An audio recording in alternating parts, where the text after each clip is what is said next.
in front shot. Oh my! Here to celebrate Georgetown! The Georgetown Raiders are Buckland Cup champions! The Trenton Golden Hawks, the R-W-It Cup champions, are going to Coburg. Back to Minerva. Shot scores! And the Coburg Cougars are the Royal Bank Cup champions!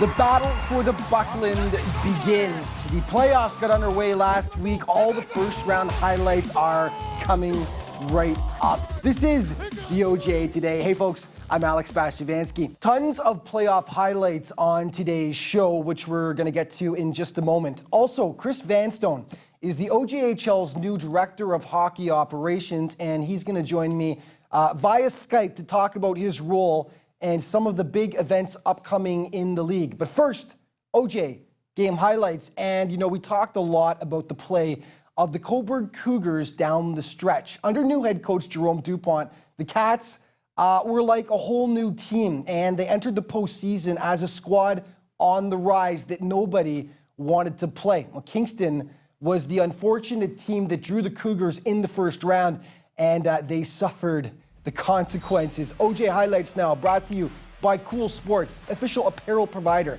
to the OJHL. This one was game 2. Coburg took game 1, 6-4 on the road. Cougars draw first blood in the opening frame. 10:37 in. Michael Cimini, 1-zip Coburg.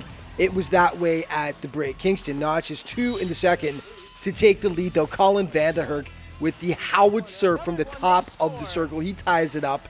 And then it's Nick Zurichny off the mad scramble out front here, and he will make it 2-1 for your Kingston V's. The Cats, though, would knot it up before periods, and Matt Bumstead just throws it on goal.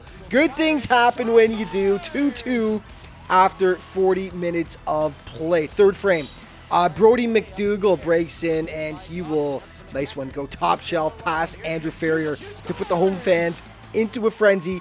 It's 3-2, but with just a minute 59 left. Cougars, 2 men in the box. Kingston with the goalie out, so 6-on-3. And the result is predictable. Dorian Overland ties it, and this one was off to overtime. Suzuki with it. He's crushed into the boards.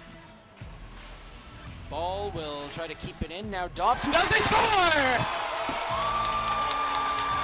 Madoka Suzuki tips it in.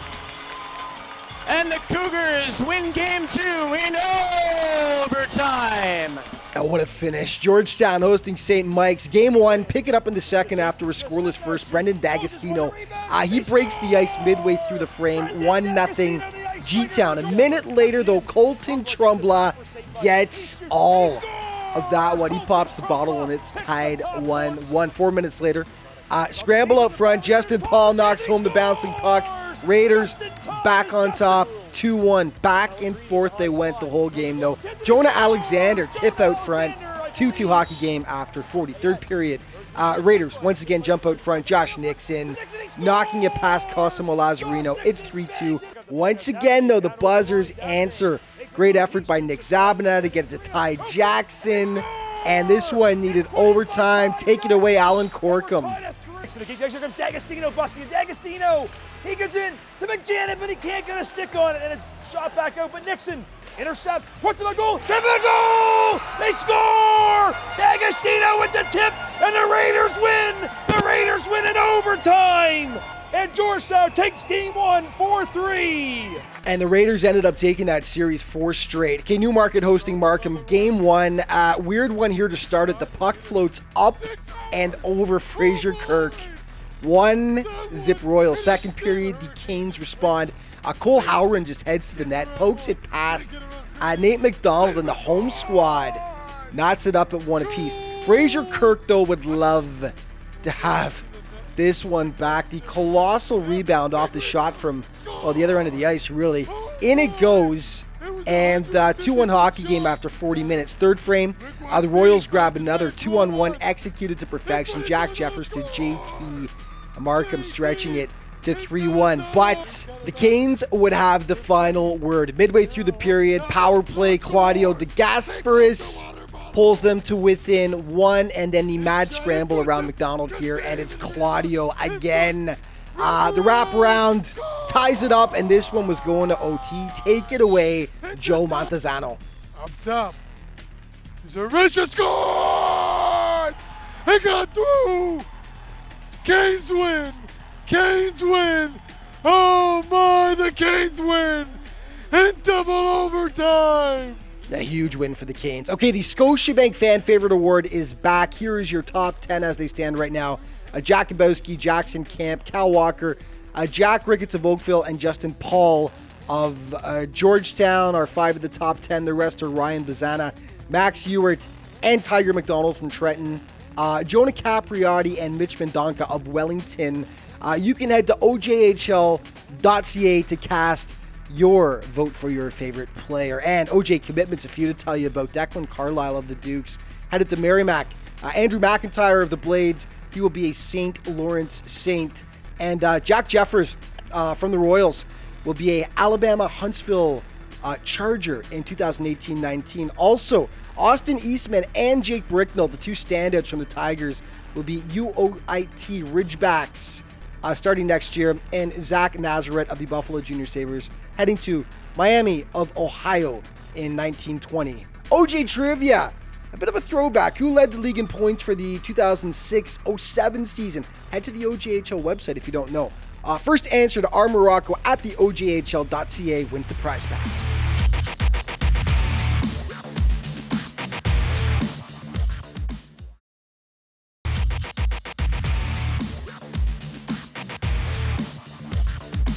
Hey folks, welcome back to the OJ Today. Well, last season, the Trenton Golden Hawks were the Dudley Hewitt Cup champions, while the Aurora Tigers missed the playoffs entirely. This year, the tables turned. Trenton made it into the postseason, but as the number 8 seed in the Northeast, while the Tigers shot all the way up to the top of the conference and were number 1 and a heavy favorite to advance to round 2. The series kicked off last Friday. It's the 50th anniversary season for the Tigers, and they're looking to make it a special playoff run, and they hit first. Jake Bricknell rips it past Carson Poulin to make it 1-0 Aurora. The Hawks respond, though, off the draw. Tiger McDonald, sweet wrister, and it's all tied up at 1 apiece. Then it's Rex Moe.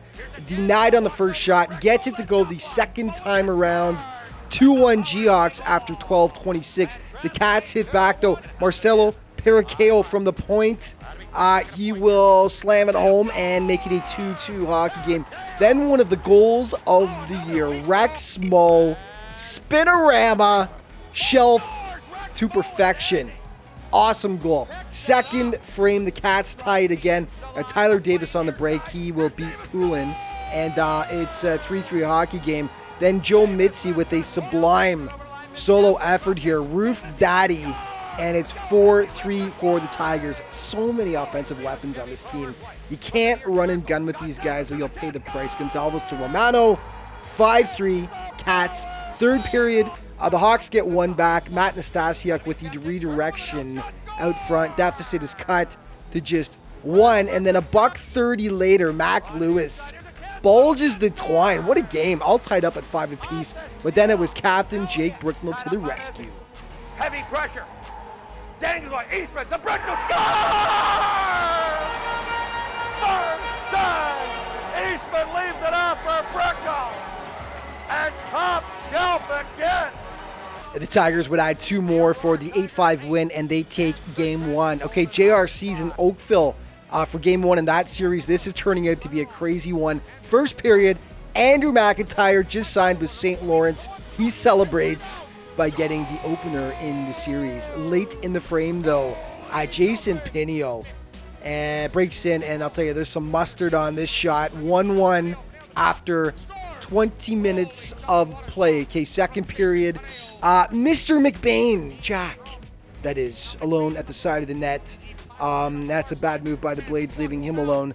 Jack makes it 2-1 for the JRCs. Oakville responds, though. On the power play, Garrett Pike absolutely tattoos the point shot there. and it was even Steven heading into the third period when this happens. And he does. Peyton Reeves for Bramwell. Got a lower chance for the Blades. Shot. Just wanted the goal rebound. On the backhand. Scores! Holy jumping! Mark Graham and the Blades take the lead. Holy jumping, great call. The Blades hang on to take game one. Final score 3-2. Buffalo in tough against North York. They dropped the first two. This was game three. Rangers break the ice 17-23, and on the PP, Kyle Clark.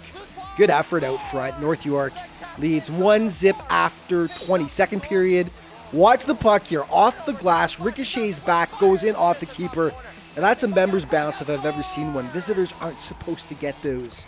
All tied up 1-1. Rangers retake the lead, though. Joey Maziarz just throws it at the net. The seeing eye shot beats the screen to Brian George.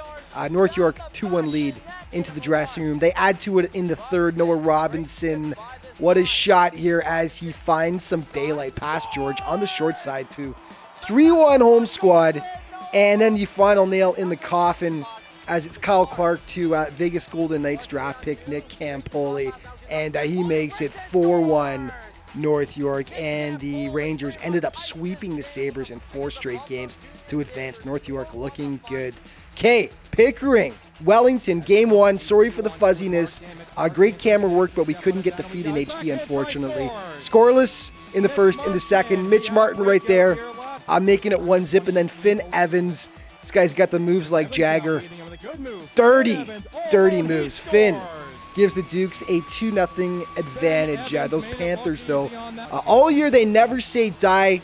The steal in the corner here out front to Massimo Petrica, and the Cats cut the deficit in half to 2-1. 2 minutes later, Adam Wheaton will be off to the races here and not to be caught nor stopped by the keeper as he puts it home, and it was all tied up at 2 apiece. Back the other way we go. Martin gets stopped, hooked up on the play though, so delayed penalty coming. Mason Snell follows up though, and he will hit pay dirt, and the Dukes are back on top 3-2. Then Teddy McGean gets sprung on the break. He will go 5-hole on Langevin, and Wellington once again had a 2-goal bulge.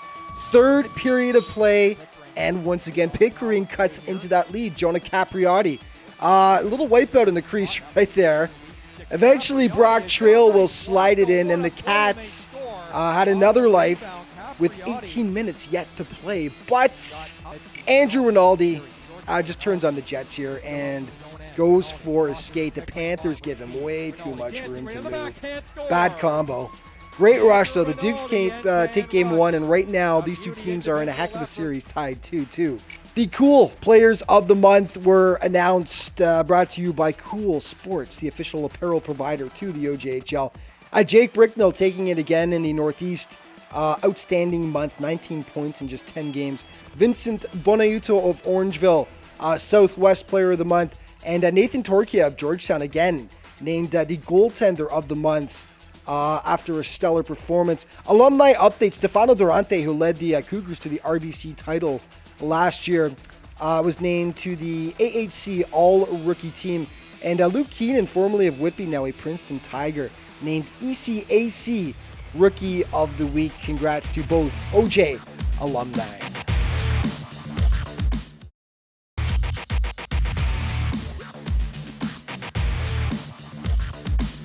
Hey folks, welcome back to the OJ Today. Happy to be joined now by a man in a new role for the OJHL. That'd be Mr. Chris Vanstone, the new Director of Hockey Operations. Chris, how's it going? Great. Thanks for having me, Alex. Excellent. Last time I spoke with you, started the season, man, you're assistant GM in Georgetown. Now you're Director of Hockey Operations. What happened? Yeah, a bit of a change. I've been working within the league for, I guess, the past 10 years. With a number of different teams, and the former director of hockey operations, Brent Garbett, was leaving to take on another job, and this position came opened. The league put out an announcement that they're looking to hire somebody. I was fortunate to get a resume and get an interview, and then I started in the middle of January. Of course, you have extensive experience, as you mentioned, assistant GM this year in Georgetown. Before that, you were GM in Milton.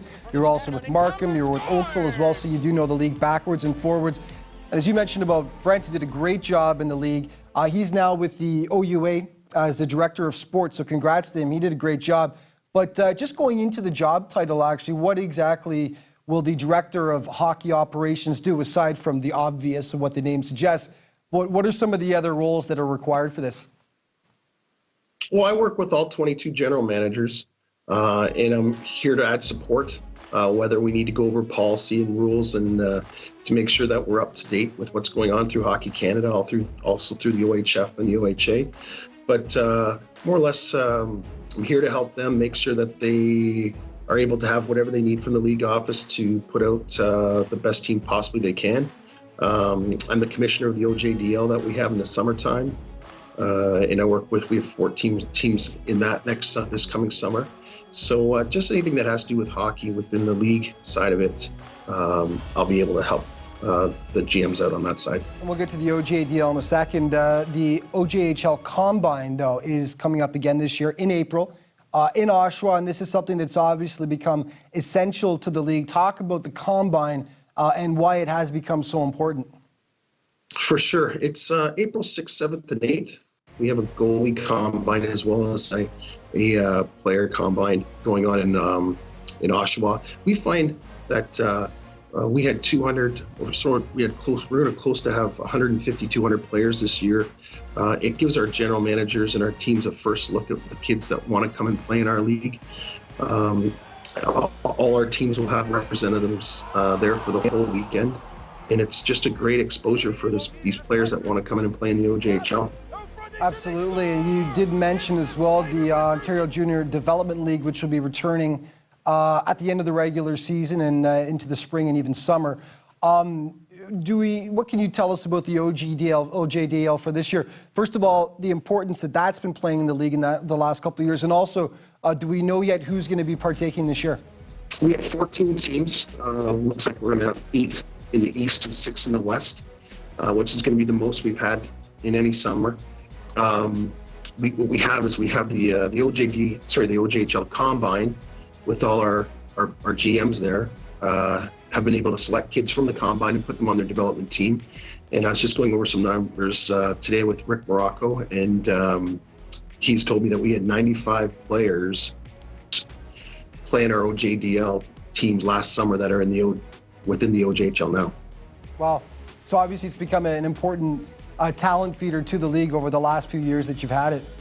Yeah, it's been very beneficial for the teams. I mean, obviously starting with the Combine, identifying kids that they want, summer teams that hopefully will be able to make their big club come the fall. It's been a great development system, and that's the way we've kind of built it. And it's been built in the past few years before I got here, where it's you go to the Combine, you end up at the development camp, and then hopefully on one of our teams. And again, because you're playing on one team in the development league doesn't mean that the other teams aren't looking at you as well. So it's great exposure for the players. So this is our first playoff show that we're featuring from the first round. You've had a chance to see quite a few games over the last week and a bit. What are your impressions so far from what you've seen of the first week of the postseason this year? Well, I'm impressed with the quality. Obviously, I think our league's an amazing place for kids to play and try to develop and move on to higher levels. So the competitiveness has been great. Playoff hockey is always awesome to watch, and I'm amazed with how close the games have been. We've had numerous overtime games, and it's been really exciting.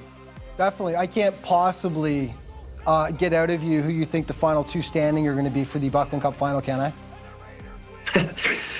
I think we're starting with 16, and I've seen them all play throughout the year, and I think any of them would be an amazing Buckland Cup champion and a great representative for the OJHL and the Dudley Hewitt Cup. That's an amazing diplomatic answer. I'm very impressed, Chris. Thanks, buddy. Listen, thank you for joining us. We'll see you out there at the rink, buddy. Appreciate it. Thanks, Alex. Great talking to you. Okay, some more alumni news for you. Former Hamilton Red Wing and current Maple Leaf star Zach Hyman will be hosting the first ever Zach Hyman Celebrity Golf Classic this summer. Zach, of course, has been a standout with the Leafs this year, 34 points in 68 games, and Zach was the Canadian Junior A Player of the Year back in 2010-11 with the Wings before heading to the University of Michigan. He's also an accomplished children's novelist. If I find out he's also a scratch golfer, I'll actually be kind of annoyed. This guy does it all. Anyway, it's going to be an absolute blast. Head to zachhyman.com for more information and to register. Flyers. Boy, they were in tough against the number one Patriots. Down 2-0 in the series. This was game 3. Dante Spagnuolo made it 1-0 in the first there. And then 3 minutes later, Max Rutledge made it 2. They stretched it to 3 by intermission. Second period, the floodgates really open up. Rutledge breaks in and nabs his second of the contest to make it 4-0 for the Patriots. Then at the 5-minute mark, Michael Bushey finds the top shelf, and this one ended up as a real beating. 8-0 Patriot final. They took a 3-0 advantage in the series at that point, and it outscored the Flyers 21-1 through 3 games.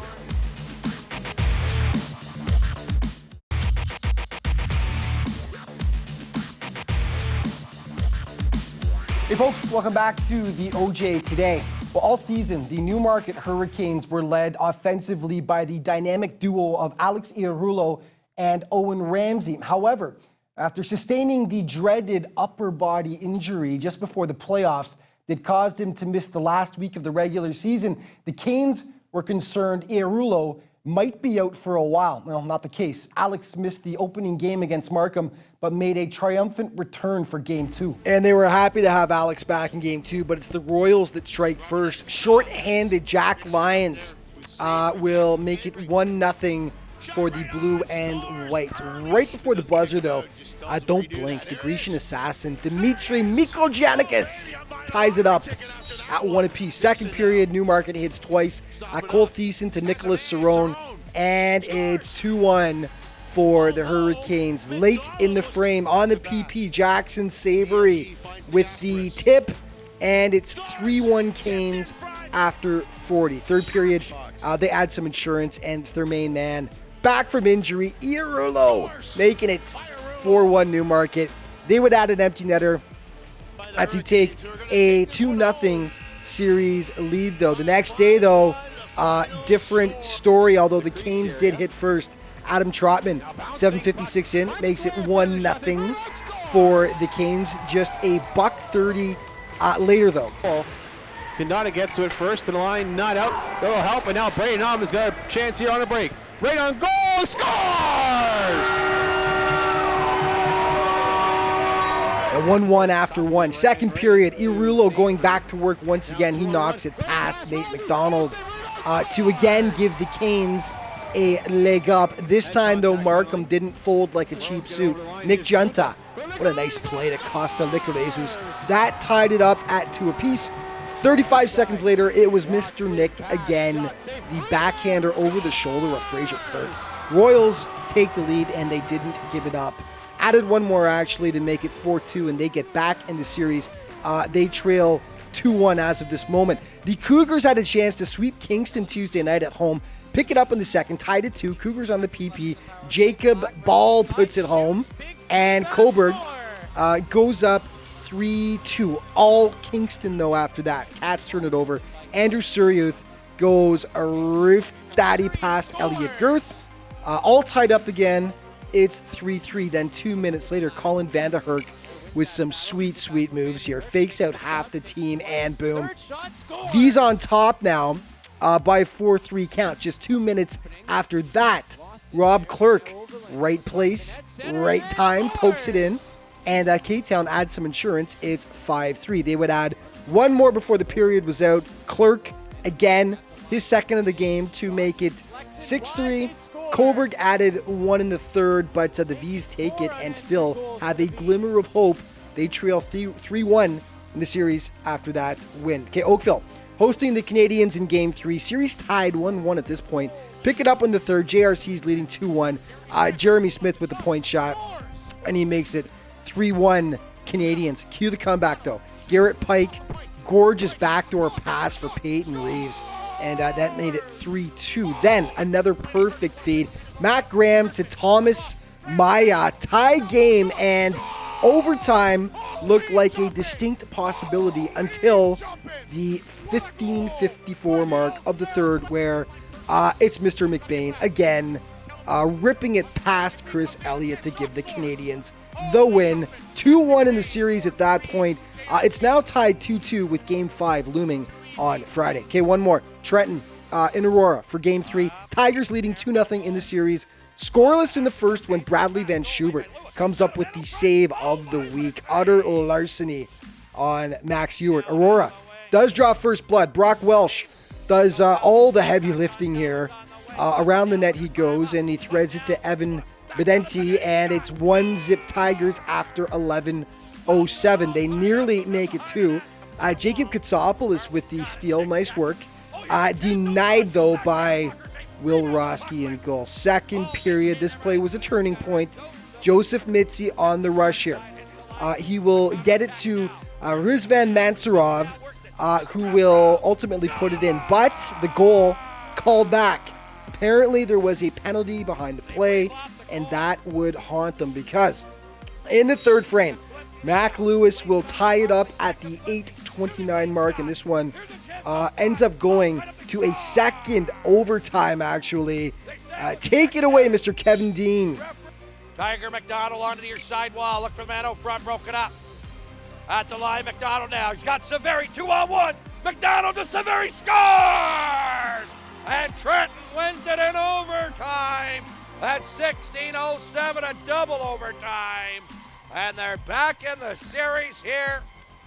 And this one against Aurora. That series is 2-1 Aurora right now. Okay, the top 5 before we go, brought to you by Chaos, the official hat provider to the OJHL. Number 5, the Grecian assassin, Dimitri Mikrogiannikis with the itchy trigger finger against Markham. What a shot.